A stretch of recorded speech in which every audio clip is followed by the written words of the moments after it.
ورحمة الله وبركاته. إن الحمد لله نحمده ونستعينه ونستغفره ونؤمن به ونتوكل عليه ونعوذ بالله من شرور أنفسنا ومن سيئات أعمالنا. وإذ قلنا للملائكة اسجدوا لآدم فسجدوا إلا إبليس أبى واستكبر وكان من الكافرين. وقلنا يا آدم اسكن أنت وزوجك الجنة وكلا منها رغدا حيث شئتما ولا تقربا هذه الشجرة فتكونا من الظالمين. فأزلهما الشيطان عنها فأخرجهما مما كانا فيه وقلنا اهبطوا بعضكم لبعض عدو ولكم في الأرض مستقر ومتاع إلى حين. فتلقى آدم من ربه كلمات فتاب عليه إنه هو التواب الرحيم. اللهم أرنا الحق حقا وارزقنا اتباعه وأرنا الباطل باطلا وارزقنا اجتنابه. اللهم علمنا ما ينفعنا وانفعنا بما علمتنا وارزقنا علما. رب اشرح لي صدري ويسر لي أمري واحلل عقدة من لساني يفقه قولي.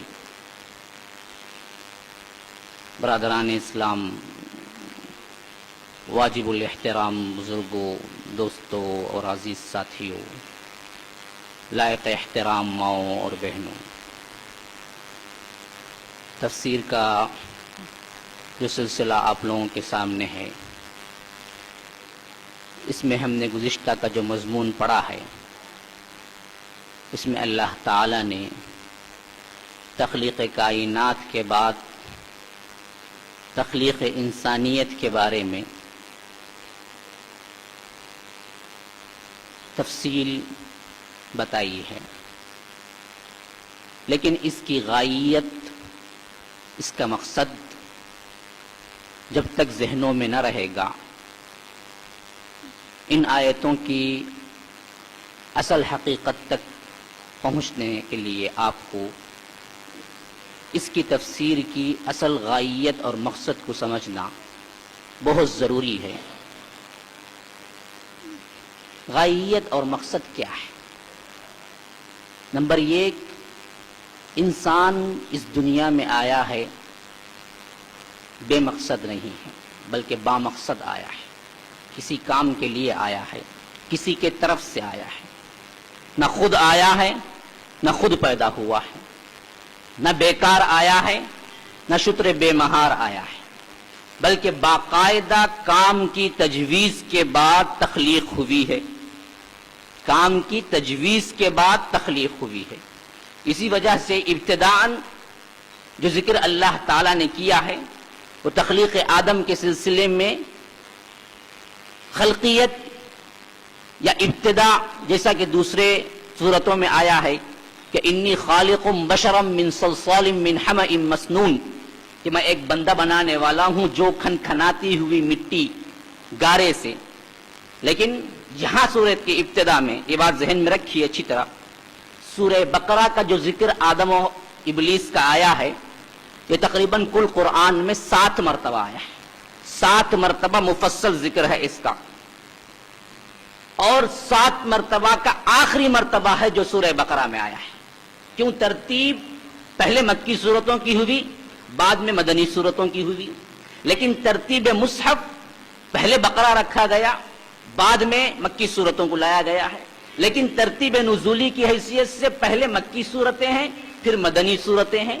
تو 7 مرتبہ آدم و ابلیس کا قصہ دہرایا جا چکا ہے، اور جب یہ اتر رہا ہے سورہ بقرہ کے اندر، یہ 7واں اور آخری مرتبہ ہے، لیکن ترتیب میں ہم پڑھتے ہیں تو یہ سب سے پہلی مرتبہ ہے، بعد میں آئیں گے وہ 7 واقعات 6 جگہ۔ لیکن جہاں کہیں بھی وہ شروع ہوا ہے وہاں پر تخلیق آدم سے شروع ہوا ہے، لیکن یہاں جب شروع ہوا ہے تو وہاں پر تخلیق آدم سے پہلے کام کیا ہے آدم کا وہ شروع ہوا ہے۔ وَإِذْ قَالَ رَبُّكَ لِلْمَلَائِكَةِ إِنِّي جَاعِلٌ فِي الْأَرْضِ خَلِيفَةً. یاد کرو وہ موقع جب ہم نے کہا تھا ملائکہ سے کہ ہم ایک خلیفہ بنانے والے ہیں. پہلے ذکر ہوا ہے کام کا، کیا کام ہوگا اس کا، یہ پہلے ذکر ہوا ہے. بعد میں تخلیق آدم. تو ایک کام کی غائیت اور مقصد کی وجہ سے کہ تم آئے ہو، نہ تم اپنے جی سے آئے ہو، نہ تمہارا جانا ہی اپنے جی سے ہے. آدمی لاکھ کوشش کرے مرنے کی، مر نہیں سکتا الا ہے کہ اللہ تعالیٰ مقرر کرتا. کتنی چیزیں ہیں، کتنے لوگ ہیں جو آپ دیکھتے ہیں کہ بڑے بڑے بلڈنگوں سے گر جاتے ہیں لیکن بچ جاتے ہیں، موت کے یقینی امکانات ہو جاتے ہیں لیکن بچ جاتے ہیں. کیا کیا جائے؟ خودکشی بھی انہیں راست نہیں آتی. کئی لوگ ہیں خودکشی کرنے کی کئی مرتبہ کوشش کرتے ہیں لیکن مرتے نہیں، جان باقی ہے، بچ جاتے ہیں. کئی لوگ ہیں جو موت سے ڈرتے رہتے ہیں، ہزار طریقے سے اپنے آپ کو پروٹیکٹ کرتے ہیں لیکن مر جاتے ہیں. نہ آنا اس کی طرف سے اپنے جی سے ہے، نہ جانا اس کی طرف سے اپنے جی سے ہے. یہ تو کل کا کل میرے قبضے میں ہے اور میں نے تمہیں بھیجا ہے، بالکل بامقصد بھیجا ہے. انسانوں، نہ تم بے مقصد آئے ہو، نہ شتر بے مہار آئے ہو کہ جو چاہے کرنے لگو. نمبر ایک.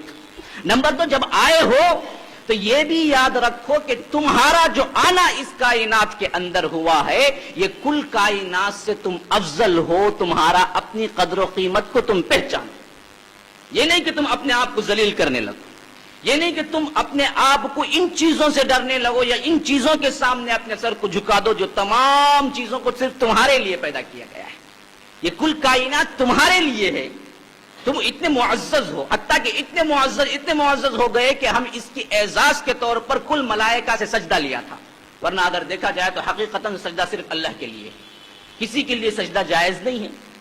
امت محمدیہ کی شریعت محمدی میں تو کسی کے لیے جائز نہیں ہے، کسی کے لیے. ہاں پچھلی امتوں میں تھا،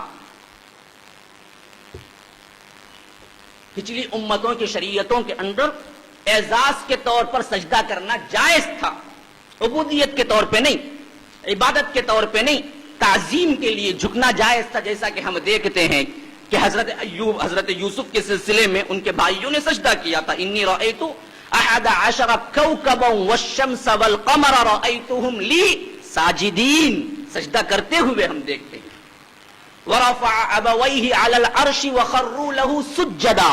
جب وہاں پر پہنچے، کہاں پر؟ مصر میں، یوسف کے پاس، ان کے بھائیوں نے اور ان کے ماں باپ نے سجدے میں گر پڑے. تعظیم کے لیے جائز تھا. لیکن ہماری شریعت میں جہاں جائز ہے، کسی بھی نیت سے ہو، عبودیت ہو یا اگر احترام ہو، ناجائز ہے.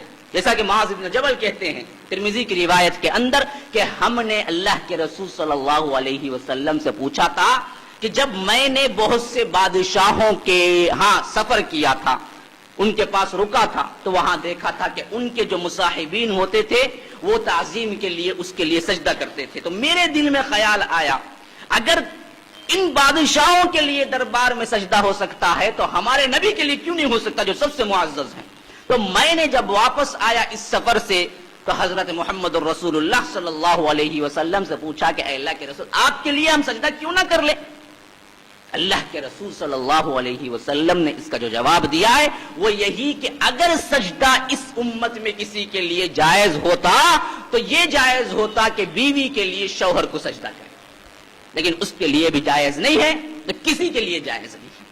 تو یاد رکھیے یہ عبودیت کا اور احترام کا انتہائی اونچا مقام ہے.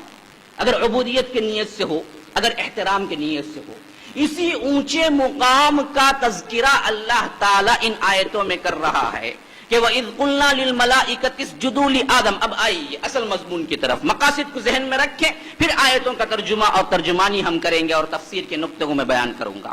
یہاں پر آیت وَإِذْ قُلْنَا لِلْمَلَائِكَةِ اسْجُدُوا لِآدَمَ فَسَجَدُوا إِلَّا إِبْلِيسَ، اس کی ترجمہ گزشتہ کے مضمون میں گزر چکا ہے.